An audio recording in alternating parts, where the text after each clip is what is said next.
ಆಲಮಟ್ಟಿ ಜಲಾಶಯದ ಎತ್ತರವನ್ನು 519ರಿಂದ 524ರವರೆಗೆ ಎತ್ತರಿಸಿ ಬಚಾವತ್ ಆಯ್ತಿರ್ಕಿನ ಪ್ರಕಾರ ಕರ್ನಾಟಕದ ಪಾಲಿನ ನೀರನ್ನು ವಿಶೇಷವಾಗಿ ವಿಜಯಪುರ ಮತ್ತು ಬಾಗಲಕೋಟೆ ಜಿಲ್ಲೆಯ ಏತ ನೀರಾವರಿಗಳಿಗೆ ಬೇಕಾಗ್ತಕ್ಕಂಥ ನೀರನ್ನು ಬಳಸ್ಕೊಳ್ತಕ್ಕಂಥದ್ದು ನಮ್ಮ ಸರ್ಕಾರದ ಆದ್ಯ ಕರ್ತವ್ಯ. ಈ ಸಂದರ್ಭದಲ್ಲಿ ಮಹಾರಾಷ್ಟ್ರ ಸರ್ಕಾರದ ಮುಖ್ಯಮಂತ್ರಿಗಳಾಗಿರ್ತಕ್ಕಂಥ ಫಡ್ನವೀಸ್ರವರು ನಮ್ಮ ರಾಜ್ಯದ ಮುಖ್ಯಮಂತ್ರಿಯಾಗಿರ್ತಕ್ಕಂಥ ಸಿದ್ದರಾಮಯ್ಯನವರಿಗೆ ಆಲಮಟ್ಟಿ ಜಲಾಶಯವನ್ನು ಯಾವುದೇ ಕಾಲಕ್ಕೂ 519ರಿಂದ 524ಕ್ಕೆ ಎತ್ತರಿಸಿದ್ರೆ ಸಾಂಗ್ಲಿ, ಮಿರಜ್, ಮಹಾರಾಷ್ಟ್ರದ ಬಹುತೇಕ ಭಾಗಗಳ ಮುಳುಗಡೆ ಆಗ್ತಾವೆ ಅಂತಕ್ಕಂಥ ಒಂದು ಆಧಾರರಹಿತವಾಗಿರ್ತಕ್ಕಂಥ ಆರೋಪವನ್ನು ಮಾಡಿ ಪತ್ರ ಬರೆದಿರ್ತಕ್ಕಂಥದ್ದು ಅದು ಖಂಡನೀಯ.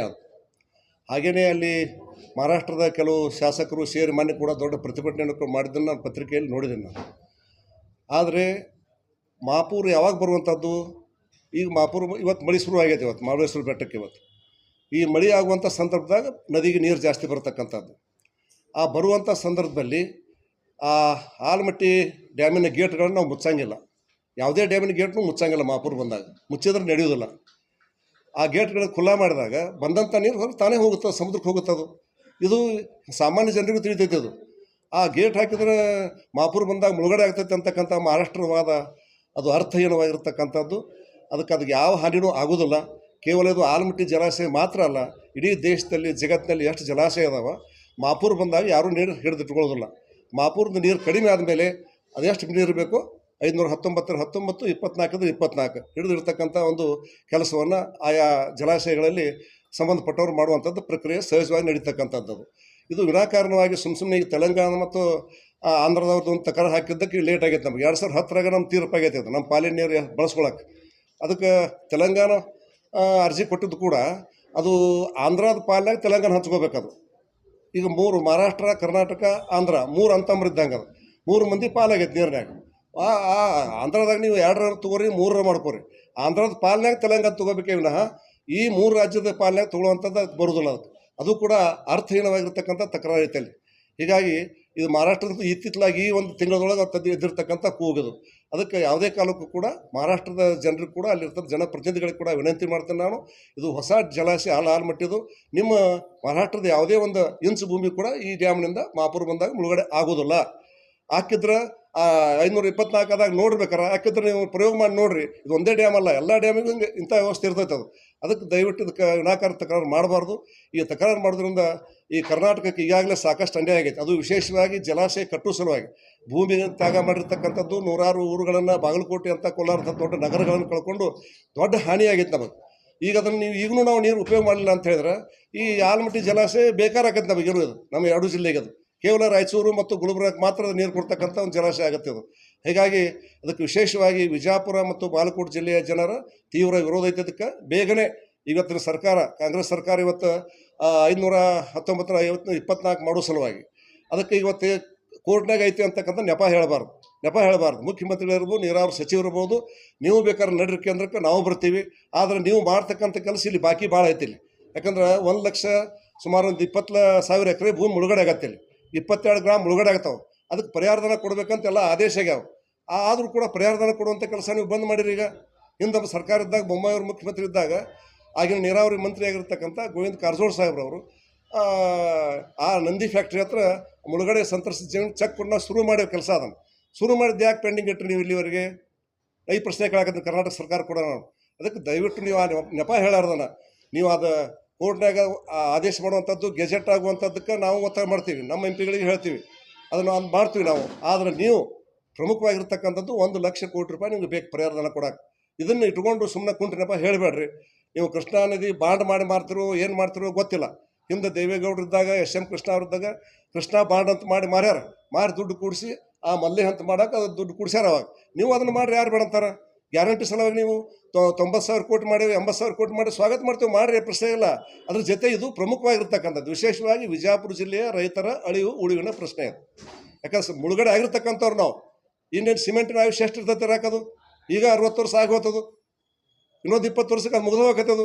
ನೀರು ಯಾವಾಗ ಹಾಸ್ಬೇಕು ನಮ್ಮ ರೈತರು ವಿಜಯಪುರ ಜಿಲ್ಲೆಯವರು? ಅಲ್ಲ, ಆಲಮಟ್ಟಿ ಡ್ಯಾಮ್ ತೆಗ್ನಾಗ ಕಟ್ಟಿರಿ. ಅದು ವೈಜ್ಞಾನಿಕ ಡ್ಯಾಮ್ ಅಲ್ಲ. ಅದು ಡ್ಯಾಮ್ ಯಾವಾಗ ಎತ್ತರದಾಗ ಕಟ್ಟಬೇಕು?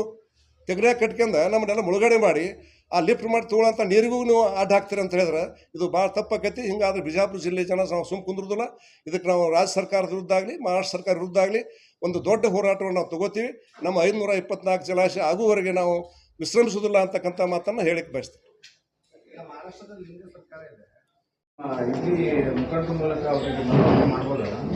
ಅಲ್ಲ, ಈಗ ಮಹಾರಾಷ್ಟ್ರದವ್ರು ಸರ್ಕಾರ ನಮ್ಮದು ಅದು ಪ್ರಶ್ನೆ ಬರೋದಿಲ್ಲ ರೀ. ಅವ್ರವ್ರು ತಮ್ಮ ರಾಜ್ಯದ ತಾವು ಹಿತಾಸಕ್ತಿ ಕಾಯ್ತಿರ್ತಾರೆ. ಅವ್ರು ತಿಳಿತಲು ಇದು ಯಾವ ರಾಜ್ಯದಾಗ ಯಾವುದೋ ಪಕ್ಷ ಇರಲ್ಲ, ಆ ರಾಜ್ಯದ ಹಿತಾಸಕ್ತಿಗೆ ಅವ್ರು ಏನೋ ಅಲ್ಲಿ ಜನ ಏನು ಕೇಳ್ತಾರೆ ಅದಕ್ಕೆ ಉತ್ತರ ಕೊಡ್ತಿರ್ತಾರೆ ಅಷ್ಟೇ ಅವರು.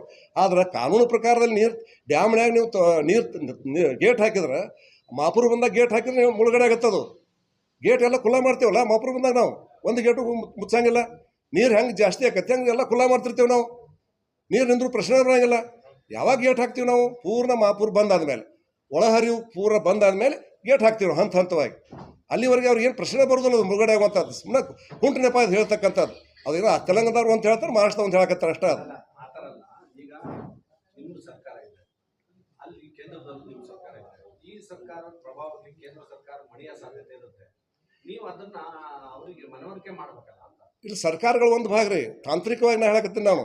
ತಾಂತ್ರಿಕವಾಗಿ ಜಲಾಶಯದಲ್ಲಿ ಮಾಪುರ ಬಂದ ಗೇಟ್ ಹಾಕಿದ್ರೆ ಬಂದಾಕತ್ ನನಗೆ ಗೊತ್ತಾಯ್ತು.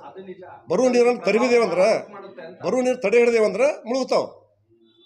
ವ್ಯಾಪ್ತಿ ನೀರು ಹೋಗತ್ ನೀರು, ಅದು ಬರುವ ನೀರು ಬಿಟ್ಟುಬಿಟ್ಟೇವಂದ್ರೆ ಯಾಕೆ ಮುಳುಗ್ತಾವು? ಸಾದಾ ಒಬ್ಬ ರೈತರಿಗೆ ತಿಳಿತೈತಿ. ಕೇಂದ್ರ ಸರ್ಕಾರದ ಮೇಲೆ ನಿಮ್ಮ ಪಕ್ಷದ ಪ್ರಭಾವ ಹೆಚ್ಚಾಗೋ ಸಾಧ್ಯತೆ ಇರುತ್ತೆ. ನಮ್ಮದೇ ಸರ್ಕಾರ ಇದೆ, ನಾವು ನಮ್ಮ ಒತ್ತಾಯ ನಾವು ಮಾಡ್ತೀವಿ. ನಾವು ಜಿಲ್ಲೆಯಿಂದ ನಾವು ಏನು ಮಾಡಬೇಕು ನಾವು ಮಾಡ್ತೀವಿ. ವಿಜಯಪುರ ಜಿಲ್ಲೆಯಿಂದ ನಾವು ಒತ್ತಾಯ ಮಾಡ್ತೀವಿ. ನಮ್ಮ ಸಂಸದರಿಗೂ ಕರ್ಕೋತೀವಿ, ಮಾಡ್ತೀವಿ. ಆದ್ರೆ ಈಗ ರಾಜ್ಯ ಸರ್ಕಾರಕ್ಕೆ ಅದು ಒಂದು ಸಕಾರ ಶಬ್ದ ಹೇಳ್ತೀವಲ್ಲ. 2012ರಾಗ ಇವ್ರು ಕೃಷ್ಣ ಕಣ್ಣೀರು ಅಂತ ಹೇಳ್ಕೊಂಡು ಬಳ್ಳಾರಿಂದ ಕಾಲ್ನಡಿಗೆ ಮಾಡಿದ್ರು. ಇವರು ಪಾದಯಾತ್ರೆ ಮಾಡಿದ್ರು. ಕಾಂಗ್ರೆಸ್ಸಿನ ನಡಿಗೆ ಕೃಷ್ಣ ಕಡೆಗೆ ಅಂತೇಳಿ ವರ್ಷಕ್ಕೆ 50,000 ಕೋಟಿ ರೂಪಾಯಿ ಇಡ್ತೇವೆ ಅಂತ ಹೇಳಿದ್ರು. ಎಲ್ಲಿಟ್ಟರು? ಇವ್ರು ಸರ್ಕಾರ 2ನೇ ಬಾರಿ ಬಂದರೂ ಕೂಡ ಒಂದು 20,000 ಕೋಟಿ ಖರ್ಚು ಮಾಡೋಕ್ಕಾಗಿಲ್ಲ. ಇವ್ರಿಗೆ ಮಾಡೋಕ್ಕಾಗಿಲ್ಲ. ಅವರು 50,000 ಕೋಟಿ ವರ್ಷಕ್ಕೆ ಇಟ್ಟಿದ್ರೆ 2 ವರ್ಷದಾಗ ಅದು ಪರಿಹಾರಧನ ಕೊಡೋದು ಮುಗಿತಿತ್ತು. ನಾವು ಒತ್ತಡ ಮಾಡಿದ್ರೆ ಏನಾರ ಮಾಡಿದ್ರೆ ಗೆಜೆಟ್ ಮಾಡಿಸ್ತೇವೆ. ನಾವು ಅದನ್ನು ಗೆಜೆಟ್ ಮಾಡೋದು ನಮಗೆ ಬಿಡ್ರಿ. ನೀವು BJP ಅವ್ರಿಗೆ ನಾವು ತೊಗೋತೀವಿ ಸವಾಲು, ಅದನ್ನು ನಾವು ಸ್ವೀಕಾರ ಮಾಡ್ತೇವೆ. ಅದನ್ನು ಪರಿಹಾರಧನ ಕೊಡೋದು ನೀವು ಕೊಡ್ರಿ. ಮುಳುಗಡೆ ಆಗತಕ್ಕಂಥ 524 ಮುಳುಗಡೆ ಆಗತಕ್ಕಂಥ ಜಮೀನುಗಳಿಗೆ, ಊರುಗಳಿಗೆ ಪರಿಹಾರಧನ ಕೊಡುವಂಥ ನೀವು ಕೆಲಸ ಮಾಡಿರಿ. ಆ ಗೆಜೆಟ್ ಮಾಡಿಸುವಂಥ ಕೆಲಸ ನಾವು ಮಾಡ್ತೀವಿ. ನಾವು ನಮ್ಮ ಜವಾಬ್ದಾರಿಯಿಂದ ಓಡಿ ಹೋಗೋದಿಲ್ಲ. ನಾವು ಅದು ಮಹಾರಾಷ್ಟ್ರ ಕೇಳಬೇಕು, ಕೇಂದ್ರ ಕೇಳಬೇಕು, ಹೇಳೋ ಜವಾಬ್ದಾರಿ ನಾವು ಮಾಡ್ತೀವಿ. ಅದಕ್ಕೆ ಕರ್ನಾಟಕ ಕಾಂಗ್ರೆಸ್ ಸರ್ಕಾರ ಕೂಡ ಮುತುವರ್ಜಿ ವಹಿಸಿ ಪರಿಹಾರಧನ ಕೊಡೋದಕ್ಕೆ ಹೋಗ್ಬೇಕು. ಮೊನ್ನೆ ಕೊಲ್ಲಾರಕ್ಕೆ ಬರುವಾಗ ನಾ ಹೆಲಿಪ್ಯಾಡ್ನಾಗ ಕೂಡ ಈ ಮನವಿಯನ್ನು DK ಶಿವಕುಮಾರ್ ಕೊಟ್ಟಿನಿ ನಾನು. 524 ಡ್ಯಾಮಿನ ಬಗ್ಗೆ ಕುಂಟು ನೆಪ ಹೇಳಬೇಡ್ರಿ, ಅದಕ್ಕೆ ಏನು 1 ಲಕ್ಷ ಕೋಟಿ ರೂಪಾಯಿ ಬಿಡುಗಡೆ ಮಾಡಿ ಅದಕ್ಕೆ ಪರಿಹಾರಧನ ಕೊಡೋ ಕೆಲಸ ನೀವು ಶುರು ಮಾಡಿರಿ ಅಂತಕ್ಕಂಥ ಮನವಿ ನಾನು ಕೊಟ್ಟಿನಿ ಅವತ್ತು. ಅದಕ್ಕೆ ಅವ್ರು ಉತ್ತರ ಇನ್ನೂ ಬಂದಿಲ್ಲ. ಉತ್ತರ ಬಂದಾಗ ಅದು ಕೂಡ ನೀವು ಮುಂದೆ ಇಡ್ತೀನಿ. ಅದು ಏನು ಉತ್ತರ ಕೊಟ್ಟಿರ್ತಾರೆ ನಾವು ಶುರು ಮಾಡಿದೇವಲ್ಲ. ಒಂದು ಕೇಳ್ರಿ, ಅವಾಗ ಭೂ ಸ್ವಾಧೀನ ಏನು ಮಾಡಿತ್ತು? 2013 ಮನಮೋಹನ್ ಸಿಂಗ್ ಅವ್ರು ಇದ್ದಾಗ ಒಂದು ವಿಶೇಷ ಭೂ ಸ್ವಾಧೀನ ಕಾಯ್ದೆ ತೊಗೊಂಬಂದ್ರು. ವಿಶೇಷ ಭೂ ಸ್ವಾಧೀನ ಕಾಯ್ದೆ ಗ್ರಾಮಾಂತರ ಮುಳುಗಡೆ ಆಗ್ತಕ್ಕಂಥ ಜಮೀನುಗಳಿಗೆ ಸಬ್ ರಿಜಿಸ್ಟರ್ ಕಚೇರಿಗೆ ಏನು ರೇಟ್ ಐತಿ ಅದಕ್ಕೆ 4 ಪಟ್ಟು ಕೊಡಬೇಕು ಅಂತೇಳಿ 4 ಪಟ್ಟು ಕೊಡಬೇಕು ಅಂತ ಕಾನೂನು ಮಾಡಿದ್ರು. ಅದನ್ನು ಕಾನೂನು ಹೆಂಗಾಯ್ತು? ಅದು ಆ ಕಾನೂನು ಈ ಒಂದು ಜುಮ್ನಾಳ ಐತಿ, ಇಲ್ಲಿ ಮುಂದೆ ಹೊನಗನಹಳ್ಳಿ ಐತಿ. ಜುಮ್ನಾನ ಹೊನಗನಹಳ್ಳಿ ಜಮೀನು ಒಂದೇ ಇರ್ತಾವೆ. ಸರ್ವೆ ನಂಬರ್ ಒಂದು ಹೊನಗನಹಳ್ಳಿ ಐತಿ, ಒಂದು ಜುಮ್ನಾಳದ ಐತಿ. ಈ ಜುಮ್ನಾಳದ ಮನುಷ್ಯ ರೈತ ಒಂದು ಜಮೀನು ಖರೀದಿ ಮಾಡಿದ್ದು 1 ಲಕ್ಷಕ್ಕೆ ಖರೀದಿ ಮಾಡಿದ್ನ ತಿಳ್ಕೊ ಸಬ್ ರಿಜಿಸ್ಟರ್ ಕಚೇರಿಯಾಗ. ಅವ ಈ ಕಾಯ್ದೆ ಪ್ರಕಾರ ಎಷ್ಟು ಸಿಗ್ತೈತಿ? 4 ಪಟ್ಟು 5 ಲಕ್ಷ ಸಿಗ್ತೈತೆ. ಅವು 4ರಿಂದ 5 ಲಕ್ಷ ಸಿಗ್ತೈತೆ. ಅಕಸ್ಮಾತ್ ಹೊನಗನಹಳ್ಳಿ ಮನುಷ್ಯ ರೈತ ಅವ 20 ಲಕ್ಷಕ್ಕೆ ಖರೀದಿ ಮಾಡಿದ್ರೆ 1 ಎಕರೆಗೆ ಅವಾಗ 1 ಕೋಟಿ ರೂಪಾಯಿ ಸಿಗ್ತೈತಿ. ಈ ಕಾಯ್ದೆ ದೂರ ಹೇಳ್ತೇನೆ ನಿಮಗೆ. ಜಮೀನು ಒಂದೇ, ಊರ ಹೆಸರು ಬೇರೆ. ಸಬ್ ರಿಜಿಸ್ಟರ್ ಕಚೇರಿ ರೇಟ್ ನೋಡಿ 4 ಪಟ್ಟು ಕೊಡ್ತೇವೆ ಅಂತ ಮಾಡಿಬಿಟ್ರು ಅದನ್ನು. ಇದ್ರ ಸಲುವಾಗಿ ನಾವು 1 ವರ್ಷ 4 ತಿಂಗಳು ಆಗ್ಬಿಟ್ಟು ಧರಣಿ ಮಾಡಿನ. ಇದ್ರ ಸಲುವಾಗಿನೇ ಎಲ್ಲರಿಗೂ ಆಗಲಿಲ್ಲ ರೀ. ಈ ಕಡೆ ಕಡಿಮೆ ಹೆಚ್ಚಲ್ಲ ರೇಟ್ ಖರೀದಿ ಒಳಗೆ. 1 ಲಕ್ಷ ಹೆಚ್ಚಾನಿವ ಜುಮ್ನಾಳದವ. ಅವ್ರ ಸಮಸ್ಯೆ ಅಲ್ಲ, ಇದು ಆಗಬಾರ್ದು. ರೈತಗೆ ಗೊತ್ತಿಲ್ಲ. ರೈತಗೆ 4 ಪಟ್ಟು ಕೊಡ್ತಾ ಇರ್ತ ಗೊತ್ತಿಲ್ಲ ಅವ್ನಿಗೇನು.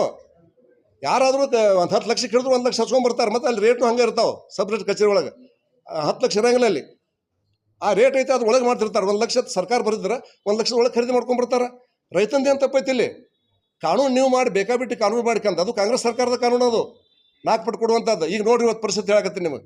ಈಗೇನು ನಾವು 2012 ಬೊಮ್ಮಾಯಿ ಪೂಜೆ ಮಾಡಲಿ ಕೆನಾಲ್ ಮಾಡಿದೆವು, ಕೆರೆ ತುಂಬೋದು. ಆ ಎಲ್ಲ ಕೆನಾಲ್ದು ಕೋರ್ಟ್ ಆರ್ಡರ್ ಆಗ್ಯಾವ ಹೆಚ್ಚುವರಿ ಪರಿಹಾರ ಕೊಡೋ ಸಲುವಾಗಿ.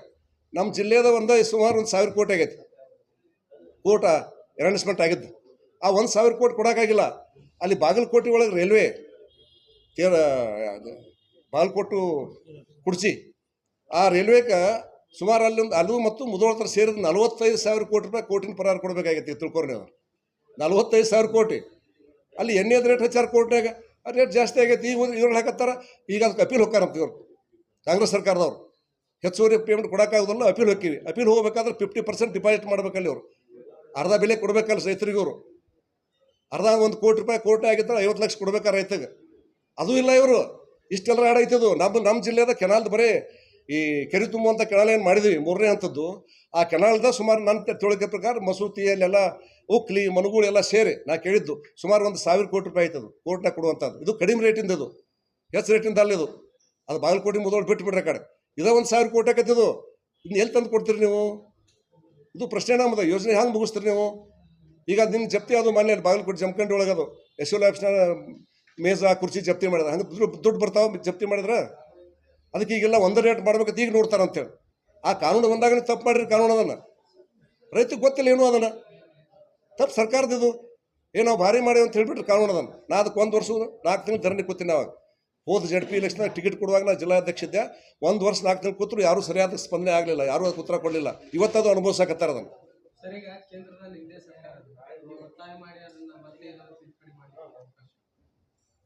ಅದು ಹೇಳಬೇಕಲ್ಲ. ಅವ್ರು ರಾಜ್ಯ ಸರ್ಕಾರದವ್ರು ಸ್ವೀಕಾರ ಮಾಡಿದ್ರು. ಇವರು ಎಲ್ಲೆಲ್ಲಿ ಕಾಂಗ್ರೆಸ್ ಸರ್ಕಾರ ಇತ್ತು ಅವಾಗ 2013 ಅವ್ರು ಆ ಕಾನೂನು ಸ್ವೀಕಾರ ಮಾಡಿಬಿಟ್ರು. ವಿಚಾರ ಮಾಡಲಾರ್ದ ಸ್ವೀಕಾರ ಮಾಡಿದ್ದಕ್ಕೆ ಸಿಕ್ಕೊಂಡು ಕೂತೀವಿ ನಾವು ಕರ್ನಾಟಕದವ್ರು. ಕೆಲವು ರಾಜ್ಯ ಸ್ವೀಕಾರ ಮಾಡಿಲ್ಲ ಅದನ್ನು. ಯಥಾ ಪ್ರಕಾರ ಮೊದಲಿನ ಪ್ರಕಾರ ಏನು ಪೇಮೆಂಟ್ ಮಾಡಕತ್ತಾರ ಆ ರೀತಿ ಮಾಡಕತ್ತಾರ ಅವರು. ಅವ್ರಿಗೆ ಬಾಧಕಿಲ್ಲ ಏನು.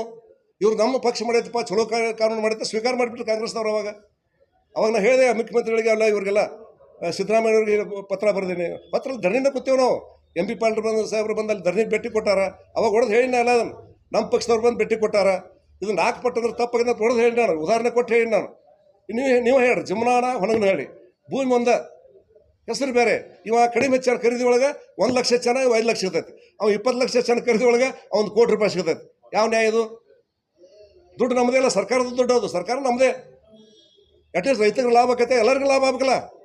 ಅದು ಇಲ್ಲ. ಆ ಕಾನೂನು ಭಾಳ ಮಂದಿಗೆ ಗೊತ್ತಿಲ್ಲ. ಇವತ್ತೆಲ್ಲರೂ ಚರ್ಚೆ ಮಾಡಕತ್ತಾರೆ. ಈಗ 40,000 ಕೋಟಿ ಕೊಡೋದು ಅಂತ ಅಂದ್ಕೊಳ್ಳಿ ಕರ್ನಾಟಕ ಸರ್ಕಾರ ಗಂಭೀರ ಚರ್ಚೆ ಮಾಡಕತ್ತೆ. ಜಡ್ಜ್ಗಳು ಮೀಟಿಂಗ್ ಕರೀತಾರಂತೆ. ಈಗ ಕರೀತಾರಂತ.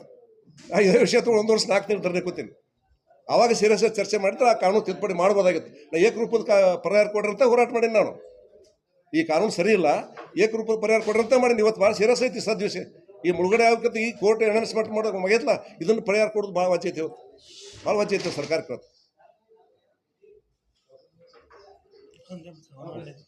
ಹೇಳಿದ್ನಲ್ಲ ಹಾಂ.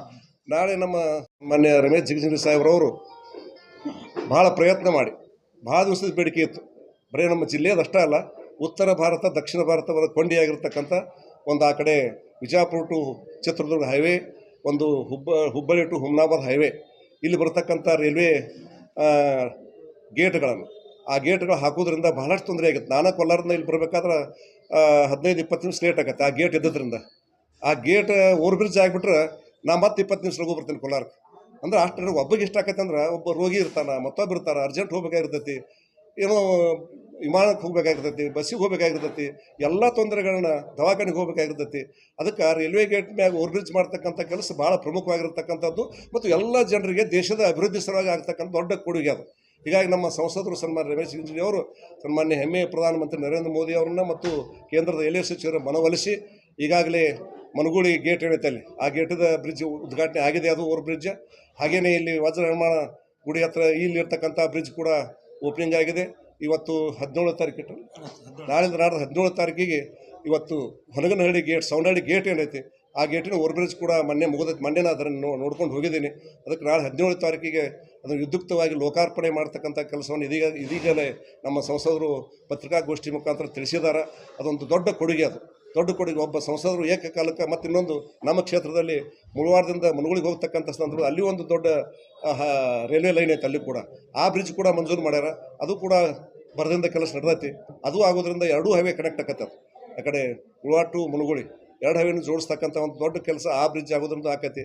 ಹೀಗಾಗಿ 4 ಬ್ರಿಡ್ಜ್ಗಳನ್ನು ಮಂಜೂರು ಮಾಡಿರ್ತಕ್ಕಂಥ ಸನ್ಮಾನ್ಯ ನಮ್ಮ ಸಂಸದರಿಗೆ ಮತ್ತು ಪ್ರಧಾನಮಂತ್ರಿಗಳಿಗೆ, ರೈಲ್ವೆ ಸಚಿವರಿಗೆ ತಮ್ಮ ಮುಖಾಂತರ ಧನ್ಯವಾದಗಳನ್ನು ಹೇಳ್ತೀನಿ. ಮತ್ತು ಎಲ್ಲ ಜನತೆ, ಮಹಾಜನತೆ ಈ ಒಂದು ಭೂಮಿ ಉದ್ಘಾಟನಾ ಸಮಾರಂಭದಲ್ಲಿ 17 ತಾರೀಕಿಗೆ 10 11 ಗಂಟೆಗೆ ನಡೀತಕ್ಕಂಥ ಉದ್ಘಾಟನಾ ಲೋಕಾರ್ಪಣಾ ಕಾರ್ಯಕ್ರಮದಲ್ಲಿ ಹೆಚ್ಚಿನ ಸಂಖ್ಯೆಯಲ್ಲಿ ಬಂದು ಆ ಕಾರ್ಯಕ್ರಮವನ್ನು ಯಶಸ್ವಿಗೊಳಿಸಬೇಕು ಅಂತಕ್ಕಂಥ ಮಾತನ್ನು ತಮ್ಮ ಮುಖಾಂತರ ಎಲ್ಲರಿಗೂ ವಿನಂತಿಯನ್ನು ಮಾಡ್ತೀನಿ.